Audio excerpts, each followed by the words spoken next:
Hey y'all, Xander here.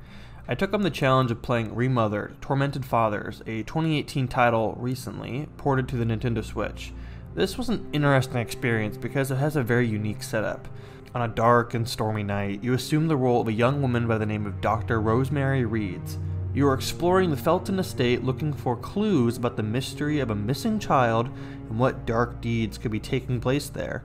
When you find what you're looking for, the mission changes to escaping the mansion that you've seemingly become a prisoner in.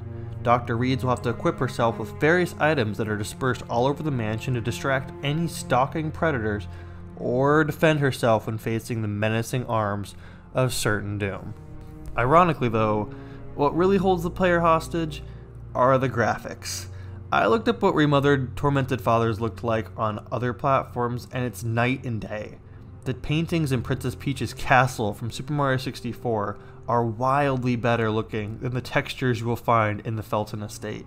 It's a muddy mess that is trying to get by, banking on the player only seeing the mansion through their flashlight and dim lighting. The developers from Storming Games have indicated that the graphics will be improving with a patch come October, but it's worth mentioning the sorry state of the visuals as they are today. Aside from the actual gameplay, the menus, pre-rendered cutscenes, solid voice acting, and stellar sound design, they all hold on their own.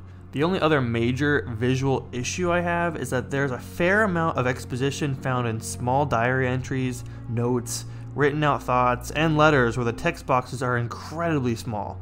I had to get up off the couch, squat in front of the TV, and squint to make out the words.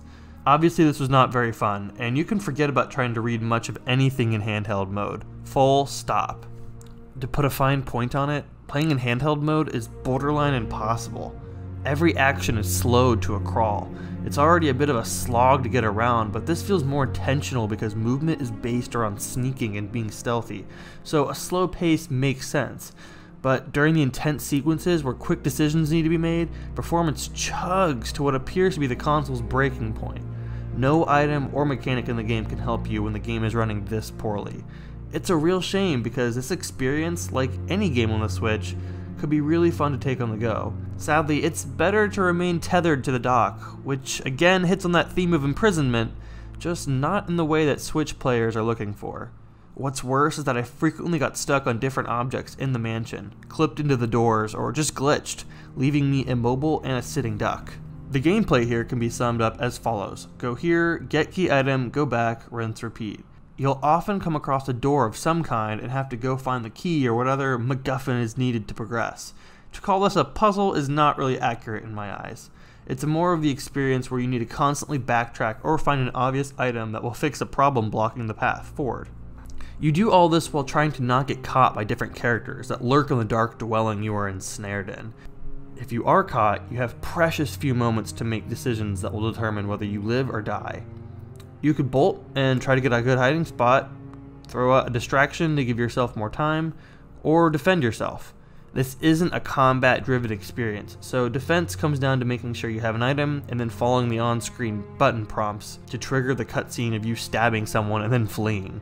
You will have to face danger. It's designed that way. Items needed to progress are located in different sections of the house you were trapped in, and you'll have to constantly go back and forth to find them, which inevitably increases your chances of a run-in with danger. That's pretty much the entirety of what you do here. Remothered doesn't reinvent anything in the survival horror genre, and it isn't trying to.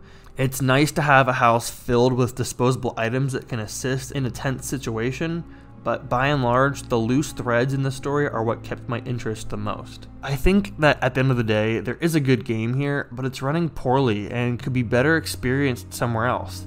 This is a huge disappointment because as a player with a Switch as my primary console, I would have liked to experience Remothered Tormented Fathers as it was on the other platforms. But the huge graphical downgrade, which may or may not be remedied, the total failure of handheld mode, the hurdles of trying to read supplemental material, and the presence of glitches all added up to an extremely frustrating experience.